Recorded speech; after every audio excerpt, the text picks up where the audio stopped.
এক যুবক তার বান্ধবীকে নিয়ে নদীর চরে বিশাল বড় দৈত্যাকার মাছ ধরতে এসেছে। স্থানীয় বন্ধুদের কথা শুনে তারা জেনেছিল এই নদীতে নাকি বিশাল সাইজের এলিগেটর গার বা কুচিয়া সদৃশ রাক্ষসে মাছের বসবাস। কিন্তু এত বড় মাছ ধরা কি এতই সহজ? মাছ ধরার জন্য তারা তাজা টোপ বানিয়ে নদীর মাঝখানে ফেলে দেয় এবং বড় বড় বড় ছিপ মাটিতে শক্ত করে গেড়ে অপেক্ষা করতে থাকে। কিছুক্ষণের মধ্যেই প্রথম ছিপে টান পড়ে, কিন্তু টান দিতেই হাত থেকে বড়শি ছিটকে যাওয়ার উপক্রম। বড় মাছটি পানির নিচে এমন জোরে টান মারছিল যে সবাই মিলে টানাটানি শুরু করে দেয়। প্রচণ্ড লড়াইয়ের পর যখন মাছটি পানির ওপরে ভেসে ওঠে, সবাই তা দেখে তাজ্জব বনে যায়।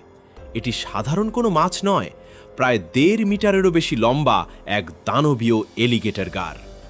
মাছটিকে ডাঙায় তুলে মেপে দেখার পর দেখা গেল এর ওজন এবং দৈর্ঘ্য যে কোনো সাধারণ মাছের চেয়ে অনেক বেশি। অবশ্য রোমাঞ্চ সেখানেই শেষ হয়নি। এরপর যুবকের বান্ধবী নিজেও বড় বড়শি ধরে যুদ্ধ শুরু করে দেয়।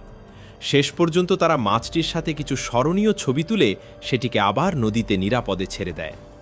প্রকৃতি থেকে পাওয়া এই অদ্ভুত অভিজ্ঞতার আনন্দ সত্যিই অনন্য।